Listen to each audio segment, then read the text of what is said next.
stayed in touch ever since. And when I started doing the boxing stuff, he's like, "Yo, like, let me help you out. Like, I'll show you a few tricks." So Loki, this is fam.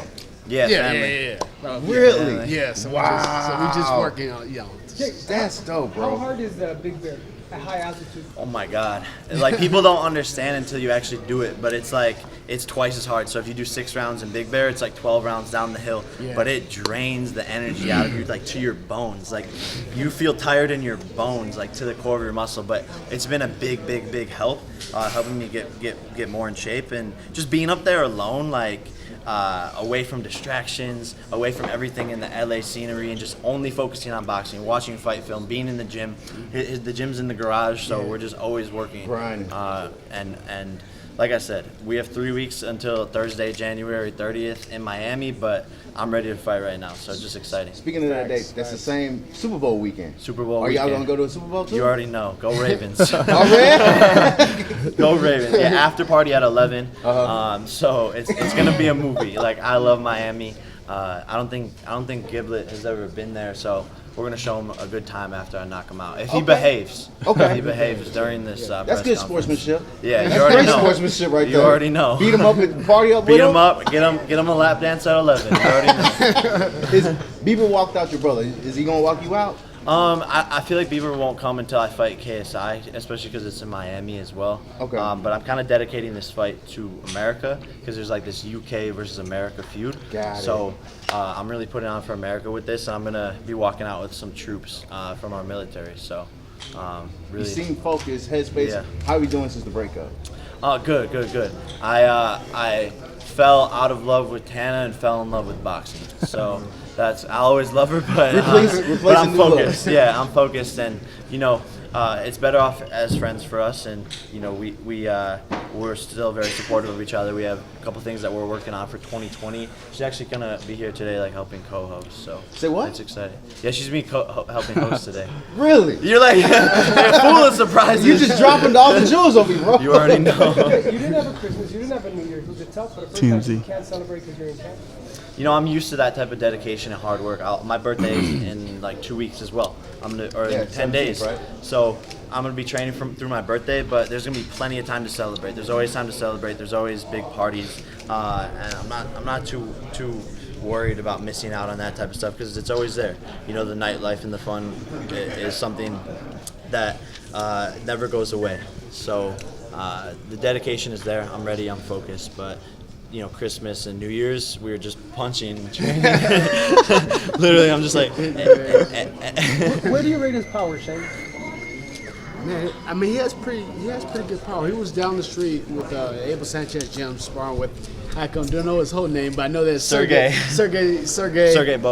So Boachuk, he was down sparring with him. He was sparring with him, and that's why I was saying that I put him to a test. But Sergey hit him with some really hard shots, and I think that he was gaining the respect of Sergey when he was throwing punches at Sergey. So, even though he was a little bit bigger, but Sergey 154, but still, I mean, to be able to get the respect of Sergey, not to really run in, is pretty good.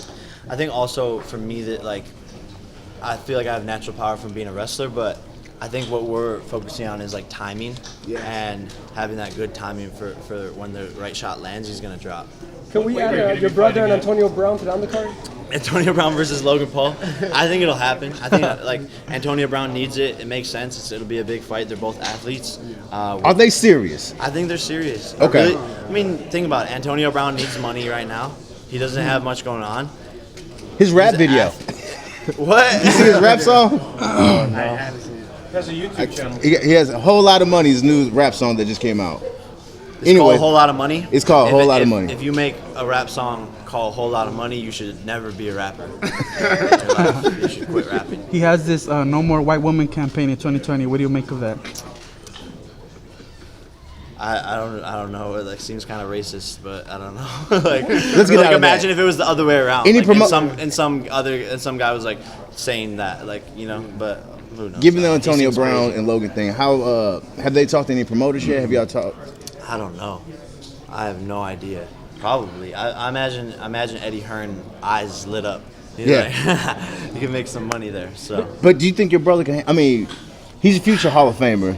You think your brother can hold up against Antonio Brown? Yeah. So I talked about it with Logan, And what it comes down to at the end of the day is like you can be the best athlete in the world, but boxing is just different. Yeah. If you have the best athlete in the world and you just throw him in with the ring with a guy who's out of shape but he's been boxing 20 years, the boxer for 20 years is gonna beat that kid's ass. So, it's all about the skill in boxing, and I think Logan will be able to make easy work of him.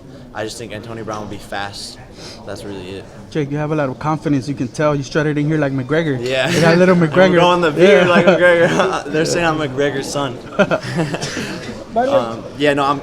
I'm feeling super confident. I'm ready to get this W. There's nothing he can do, or nothing that we aren't prepared for. So it's gonna, we say this in camp, but the easiest day is gonna be the night of the fight. We've already put in the hard work. I've had practices where by the end of it, I'm I'm emotional because of how physically and mentally drained I am. So we've pushed it to the limit, and I'm just ready to go. What are you guys doing in these training sessions? Everything. Fighting bears. There's Doing that Khabib training. Yeah, Khabib training, swimming in rivers, jumping in Big Bear Lake for ice baths. But yeah. Pretty What's a much, typical training session like with him? you get up in the morning, he does his road work, and I make sure that the training session is just not us hitting the bag and punching. Training is also, what you eat and how you sleep. You have to get your rest too at the same time. So a lot of people think they just go and work out really hard and maybe run 20 miles or 10 miles. That doesn't do you any good. So you have to have a system where you run, have your breakfast, you eat, come back, work out again, maybe rest a little bit more and then come back again sometimes. Now we're breaking it down because we're coming in, we're getting ready to come in to fight, so we don't need to, overwork anymore. Shane, this is the first time we're talking to you since the big announcement. You're in the Hall of Fame now. How does it feel? Let's go. Well deserved. Let's go. It feels great, man. It's a great feeling because, when you're younger, you always dream about being, one of the best and great, and going to the Hall of Fame. That's a big thing because a lot of people don't go to the Hall of Fame. They don't get a chance to. So for me to be able to make that, that's just the biggest honor. I believe in boxing. Shane, if a Hall of Famer like you can take him serious, what do you say to the critics that are throwing shade at the YouTube fights? It's almost like the future for boxing or whatnot. It's not the future of boxing, but it's entertainment. It's the future. It's the entertainment, and it brings a lot of people to boxing, so they can get the younger generation that can get a chance to see it, because they were saying that MMA and UFC was doing that, but to have Jake, step forward and want to compete as a boxer. And be serious and go to Big Bear and train through Christmas and be a fighter. That's an honor. That's honorable. Jake, you have the better record between you and your brother. Yeah. Who you feel is the better boxer? I'm definitely the better boxer. I'm a better technician. I listen more. And I don't think he has that killer mentality. People have talked about us fighting, and he's like, I don't know if I could punch you in the face, man. Y'all have before. I'd be like, bro, I would punch you in the face right now. So I don't think he has that killer mentality. Yeah. But he's got power and speed, and he's a great athlete. What did you learn from his fight against KSI? Anything can happen, honestly, and not to leave it up to the judges. I'm going to end this kid before it goes to the judges, because the referee can make any decision and it can come back and bite you in the ass. All right, guys, we're gonna pick this up on the other side of the press conference. CONOR McGregor. Yeah. So Conor's fighting the day after my birthday. Yeah. So what do you feel about the return? He's going Cowboy Cerrone. Yeah, I think Conor's gonna win for sure. I think it'll be in the later rounds. I think he'll get a TKO or submission, but He needs to win. he has to. If he doesn't win, his career is over. That's a lot of pressure. But I think under pressure, diamonds are created. I operate well under pressure, and I'm sure he does as well. He feeds off of that. So. Where's this Absolutely. Thanks so much, tension bro. coming from with Dillon Danis and all that? Where did all that start? Dillon Danis is a fanboy. At the end of the day, From the top. Where is this all coming from? How did it all start? Honestly, I think he just started talking shit about the Pauls. Every other tweet, he talks about me or my brother, and that's how he's gotten clout. He's just a shit talker. He can't fight. He has no hands. The only thing he relies on is taking people down and submitting them. you know, I see eventually either Logan or I TKOing Dillon Danis and just ending that shit talk, because at this point he was just an annoying mosquito that just doesn't go away, and that, you know, he's just a fan of us and just doesn't shut up. So that's the way I see it. Guys, we'll pick this up at the